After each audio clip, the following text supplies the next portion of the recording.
उसके बाद क्या पढ़े, वैल्यूएशन ऑफ गुडविल पढ़े, उसके बाद क्या पढ़े, अकाउंटिंग ट्रीटमेंट ऑफ गुडविल पढ़े, उसके बाद हम लोग न्यू प्रॉफिट शेयरिंग रेशियो निकालना सीखे, फिर गेनिंग और सैक्रिफाइसिंग रेशियो कब निकालते हैं, कैसे निकालते हैं वो सीखे, फिर उसके बाद हम लोग सीखे सब important provisions regarding partnership if there is no deed, यानी अगर डीड नहीं है पार्टनरशिप में तो कुछ प्रॉब्लम्स अराइज होगा अगर पार्टनरशिप फर्म में, तो पार्टनर्स किस प्रकार से उसको टैकल करेगा। तो उसके लिए कुछ प्रोविजंस था, जैसे if there is no agreement regarding profit sharing ratio among the partners then what is the act says, act क्या कहता है, एक्ट क्या कहता है, क्या कहता है, अरे पार्टनर्स के बीच में अगर एग्रीमेंट नहीं है प्रॉफिट को लेकर तो कानून क्या कहता है पार्टनर्स। अंग्रेजी इतना देर से नहीं समझ में आ रहा, अंग्रेजी में जो पूछ रहे थे मतलब हिंदी मीडियम से आगे उठ के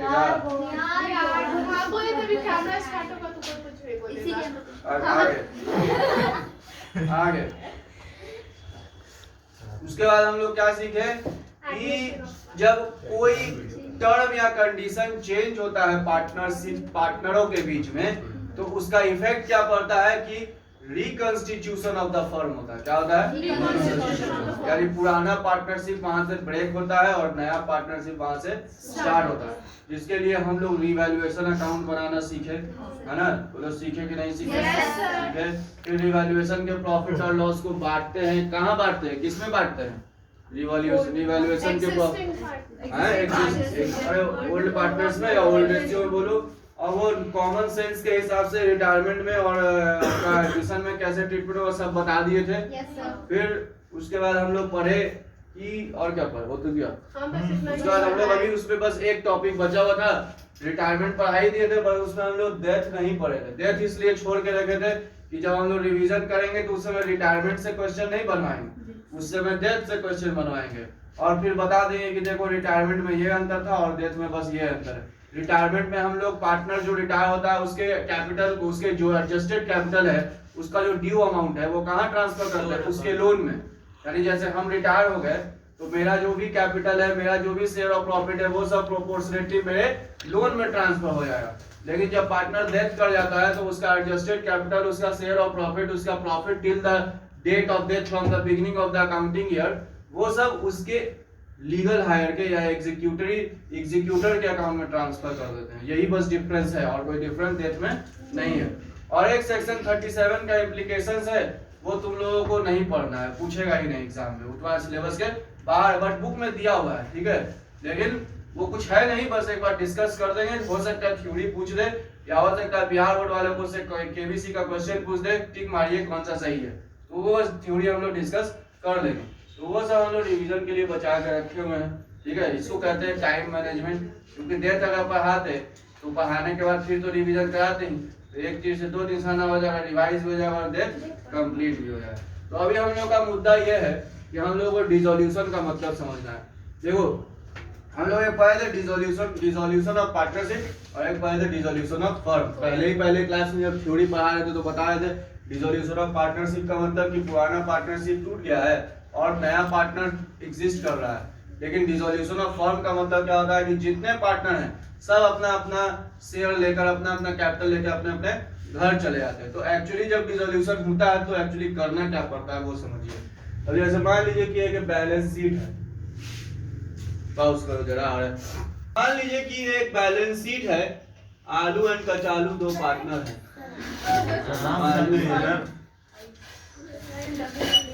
कचालू, तो ये आलू एंड कचालू का बैलेंस शीट है। इधर आलूज कैपिटल 1 लाख, आलू का कैपिटल हो गया 1 लाख, कचालू का कैपिटल हो गया 2 लाख, ठीक है। अच्छा, उसके बाद और क्या क्या हो सकता है, यहाँ हो सकता है आपका रिजर्व हो सकता है, बैलेंस शीट में रिजर्व है 50,000। और क्या हो सकता है, और हो सकता है क्रेडिटर। अब क्रेडिटर्स में बहुत तरह के क्रेडिटर्स हो सकते हैं, आउटस्टैंडिंग एक्सपेंस हो सकता है, लायबिलिटी है ना, लायबिलिटी की बात कर रहे हैं। ये कैपिटल और रिजर्व ये तो ओनर्स फंड है, कैपिटल पे ओनर का अधिकार है और रिजर्व भी किनके लिए है? ओनर के लिए। ठीक है, क्रेडिटर्स मान लो है 50,000। ठीक है, और कुछ लायबिलिटी दे दें, मान लो ये आउटस्टैंडिंग एक्सपेंस है। ठीक है, आउटस्टैंडिंग एक्सपेंस है 10,000। ठीक है, यहाँ तक समझे? ये सब क्या है? लायबिलिटी है। तो इधर आपका एसेट्स भी होना चाहिए। कितना एसेट्स है? लैंड एंड बिल्डिंग है, लैंड एंड बिल्डिंग। अच्छा, एक अकाउंट और दे दे रहे हैं यहाँ पे कचालूज लोन अकाउंट दे दे रहे हैं। कचालू से लोन लिए थे 40,000 का। बिजनेस में जरूरत पड़ गया था, देखिए वो बिजनेस डिसॉल्व हो रहा है, बिजनेस ठीक तरह से चल नहीं रहा था, तो कचालू से लोन लिए थे 40,000 का। तो 2 1 3 3.5 3 90 4 40 4.5 लाख रुपए का टोटल लायबिलिटी है, 4 लाख। तो इधर लैंड एंड बिल्डिंग है आपके पास 2 लाख रुपए का। प्लांट एंड मशीनरी हो गया आपका 1 लाख रुपए का। ठीक है, और डेटर्स हो गया 50,000 रुपीज का, कैश हो गया 50,000 और बैंक हो गया 50,000। ठीक है, अब देखो ये बैलेंस शीट है। डिसोल्यूशन ऑफ पार्टनरशिप जब होता है तब क्या करते थे कि इस बैलेंस शीट में एडजस्टमेंट करते थे। क्या एडजस्टमेंट करते थे कि आज के डेट यानी आज जो हमारा चेंज हो रहा है टर्म या कंडीशन, और आज के बाद हम नए सिरे से बिजनेस स्टार्ट करते थे, तो हमने अपने एसेट्स और लायबिलिटीज का क्या करते थे? रीवैल्यूएशन करते थे और उसके इफेक्ट को बैलेंस शीट में पुट करते थे, और जो प्रॉफिट और लॉस होता था ड्यू टू रीवैल्यूएशन उसका एडजस्टमेंट करते थे। ठीक है, यहाँ पे करना क्या है कि आलू और कचालू दोनों पार्टनर है, दोनों क्या करेगा? अपना कैपिटल, अपना रिजर्व और जिन क्रेडिटर्स को पैसा देना है उनको देगा, और सब एसेट्स को आपस में बांट बूट के ले जाके घर चला जाएगा। तो अब बात बताओ कि अगर आपको लैंड एंड बिल्डिंग बांटना है दोनों पार्टनर में, तो लैंड एंड बिल्डिंग को तो आधा आधा तोड़ोगे नहीं, तो क्या करते हैं? लैंड एंड बिल्डिंग को बेचते हैं और बेच के जो पैसा आता है वो पैसा आपस में बांट लेते हैं। ठीक है, फिर प्लांट एंड मशीनरी है। प्लांट एंड मशीनरी है तो उसको तो आधा 20 से काटोगे नहीं है, उसको भी क्या करेंगे? बेचेंगे और बेच के फिर ले लेंगे, पैसा बांट लेंगे। डेटर से भी वही करेंगे, डेटर से जाकर के मांगेंगे, डेटर जितना पैसा देगा वो पैसा लाएंगे और फिर बांट के आपस में पार्टनर आपस में बांट लेगा। लेकिन कैश और बैंक को तो पार्टनर्स आराम से आपस में बांट सकता है, लेकिन हमें यहाँ पे प्रॉब्लम है कि वो कैश अकाउंट है और बैंक अकाउंट है, और दोनों बाई नेचर क्या है? बिल्कुल सेम है। दोनों बाई नेचर क्या है? दोनों सेम है। तो आप क्या करोगे? या तो बैंक को कैश में कन्वर्ट कर दोगे या कैश को बैंक में कन्वर्ट कर दो। कैसे करोगे? कॉन्ट्रा एंट्री पास करके। कॉन्ट्रा एंट्री तो 11 में सीखे थे। ठीक है, यानी जो पैसा कैश पड़ा उसको बैंक में जमा कर दो, या जनरली बेटर ये रहेगा कि बैंक को कैश में कन्वर्ट कर दो। यानी जो 50,000 रुपया ये बैंक में पड़ा हुआ है इसको निकाल दो और निकाल के कैश में कन्वर्ट, यानी एंट्री क्या पास करोगे?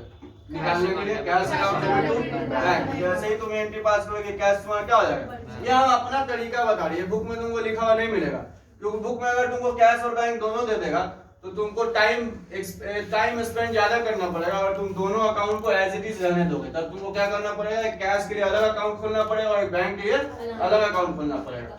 तो जब डिसोल्यूशन ऑफ फर्म हम लोग करते हैं तो हम लोग उस समय क्या करते हैं? गिन के 4 अकाउंट ओपन करते हैं। गिन के कितने अकाउंट ओपन करें? 4 अकाउंट। ठीक है, कौन कौन सा? एक तो पार्टनर्स के कैपिटल का, किसका?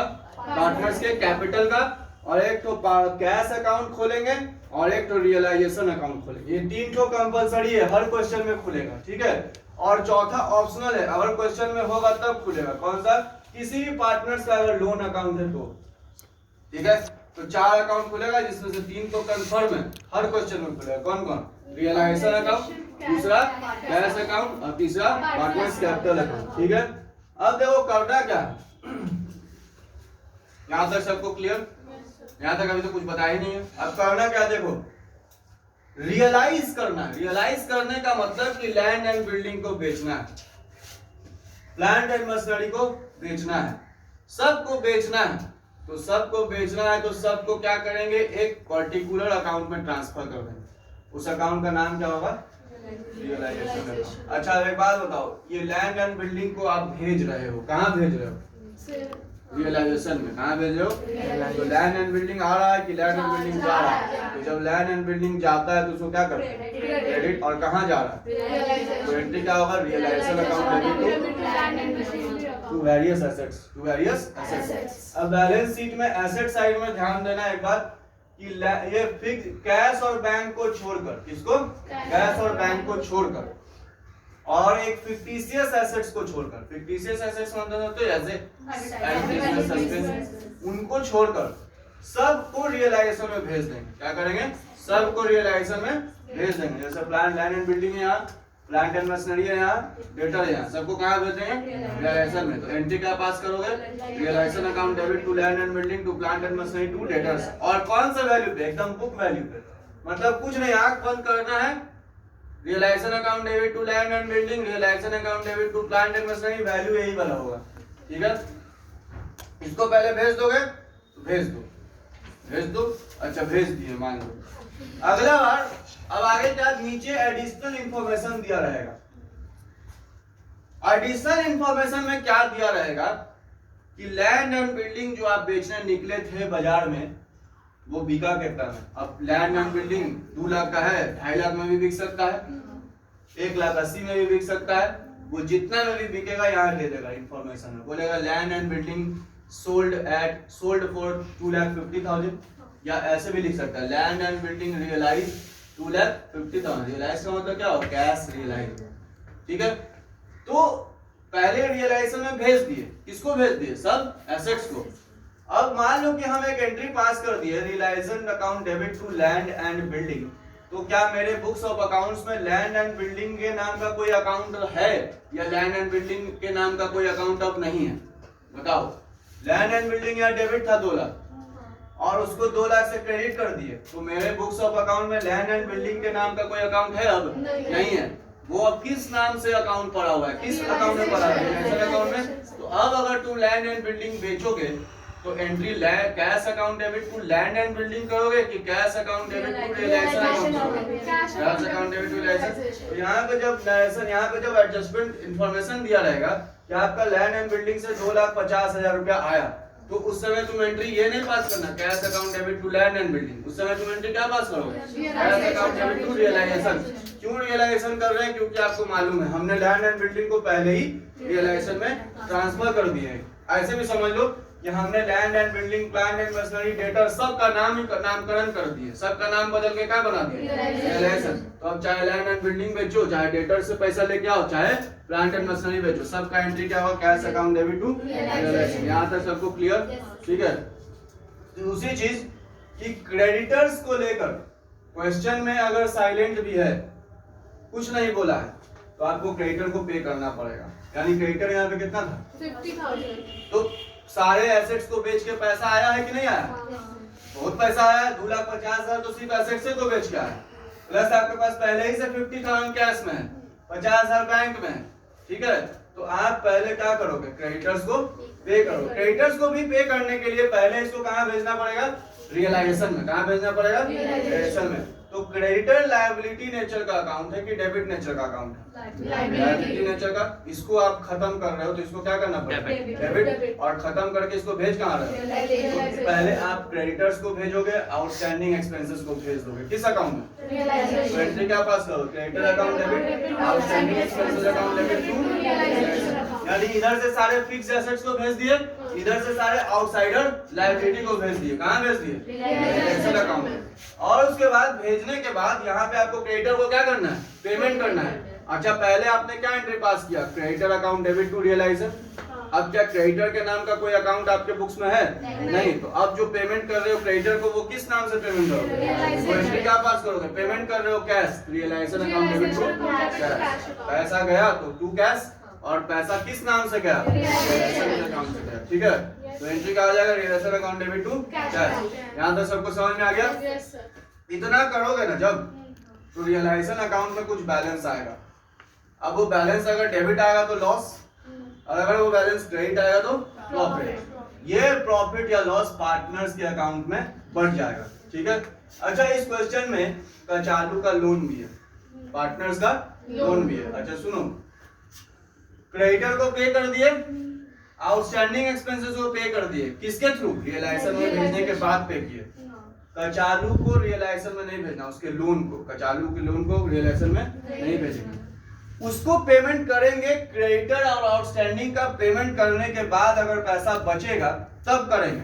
अब बोलोगे सर ऐसा क्वेश्चन आ सकता है क्या कि पैसा ना बचेगा? तो 11th 12th में ऐसा क्वेश्चन नहीं आएगा, क्योंकि वो तुम्हारे सिलेबस में नहीं है, ठीक है। वो फर्स्ट ईयर में तुम लोगों को पढ़ना है कि हाँ इन सब डेफिशिएंसी आ जाता है, तब क्या ट्रीटमेंट होगा वो फर्स्ट ईयर में बताया जाएगा, ठीक है। यहाँ पे तुम लोग को बस क्या देगा, ऐसा क्वेश्चन देगा कि आपके पास कैश सफिशिएंट है और आपने सारे आउटसाइडर लायबिलिटी को पे कर दिया। पे करने के बाद पैसा अगर बचेगा तब किसका पेमेंट होगा? पहले कचालू के लोन का, और कचालू के लोन को पेमेंट करने के बाद अगर पैसा बचेगा तब पार्टनर अपना अपना घर लेके चला जाएगा, ठीक है। तो कचालू क्योंकि पार्टनर है और तुमने पार्टनर से लोन लिया है, इसलिए कचालू के लोन को हम प्रायोरिटी नहीं देंगे। याद है प्रायोरिटी, प्रेफरेंस क्रेडिटर्स, ऐसा कुछ नाम सुने हो? तो यहाँ पे जब डिसॉल्व हो रहा है फर्ड, तो हम पहले बाहर वाले का पैसा देंगे कि पहले अंदर वाला अपना पार्ट उठा करेंगे? बाहर वाले को पैसा नहीं देगा तो क्या करेगा? वो घर पे चढ़ जाएगा, अरे निकल बाहर, नहीं धमकी देगा। आजकल तो बैंक वाला लोग भी ऐसा करने लगा, प्राइवेट बैंक वाला लोग, है ना। रिलेशनशिप मैनेजर का पोस्ट है बैंक में, प्राइवेट बैंक्स में, नाम बड़ा अच्छा लगता है, रिलेशंस बनाने के लिए उसको रखा जाता है। वो एक्चुअली नाम ही है सिर्फ रिलेशनशिप मैनेजर। अब ऐसे प्राइवेट बैंक से मान लीजिए हमने लोन लिया और हमने 2-3 महीना नहीं दिया पेमेंट, तो वो रिलेशनशिप मैनेजर आते हैं घर पे और वो रिलेशन बनाते हैं, उनसे पैसा लाओ ना तो बात। तो प्राइवेट बैंक वाला ऐसा ही कर रहे हैं आजकल, ठीक है। इसलिए लोग सरकारी बैंक से लेना चाहते हैं कि नहीं भी देंगे तो सरकार तो कानून से न चलेगा, सरकार गुंडा तो नहीं भेजेगा, है। लेकिन प्राइवेट बैंक वाला जो है कुछ इलीगल काम भी कर रहा है, ठीक है ना। यहाँ तक सबको समझ में आ गया? अब यहाँ तक देखो, पहले क्या करेंगे? जर्नल एंट्री पास करेंगे। हमने इंफॉर्मेशन दिया कि लैंड एंड बिल्डिंग को बेचकर कितना पैसा आया? 2,50,000। प्लांट एंड मशीनरी को बेचकर कितना पैसा आया? 1 लाख। 1 लाख नहीं, 90,000। कितना? 90,000। और डेटर्स से रियलाइज हुआ 40,000, ठीक है। ये आपका डिटेल्स दे दिया, अलग अलग भी दे सकता है, हम ऐसे फॉर्म में दे दिए। फिर हमने लिखा यहाँ पे एक लाइन कि outstanding expenses were paid in full. Outstanding expenses को आपने कैसे पेड किया? फुल, ठीक है। और क्रेडिटर के बारे में कोई इंफॉर्मेशन नहीं दिया हुआ है, तो आपको क्या एज्यूम करना है कि क्रेडिटर को पे करना ही पड़ेगा। और बच्चे इसी में सबसे ज्यादा गलती करते हैं, अगर इंफॉर्मेशन में नहीं दिया क्रेडिटर के पेमेंट के बारे में तो बच्चा लोग उसका एंट्री क्या करता है? छोड़ के चला आता है। तो आप लोगों को सबसे पहले ये चीज देख लेना है कि क्रेडिटर है कि नहीं, और तुमको ये चीज एकदम उसी समय नोट कर लेना है कि क्रेडिटर को तो पेमेंट हर हाल में होना ही होना है। तो पहला एंट्री हम लोग पास करेंगे, पास कीजिए, पास कर दिए, समझाने वाला काम तो कर दिए।